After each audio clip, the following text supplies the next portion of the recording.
Aurpegi gazte ezagunak, batzuk berriak, goazen itzuliko da pantaila txikira telesaila bihurtuta, nerabe eta gazteen eromenerako. Gaztei eskainitako euskarazko kalitatezko produktua da. Berriro dator amodioak, kondairak, ezkutuko altxorrak, denetari biziko dute basakabin, euren bizitzak aldatuko dituen udan zehar. Goazeneko betiko kantak eta kanta herrikoi moldatuak entzungo ditugu orain. Ez goaz lanera edo isilik esaterako. 12 ordu itxea nik uste dut hau okerrago izan dela. Naiz eta jakin publikoa ia dena irabazita daukagun.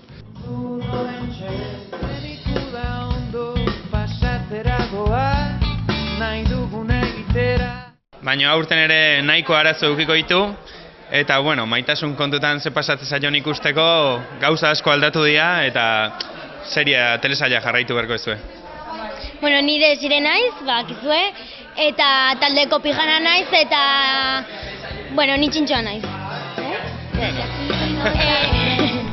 Gazteek badute ostiralero hitzordua eta aperitiboa larunbate honetan, goazen pelikula eskainiko dugulako.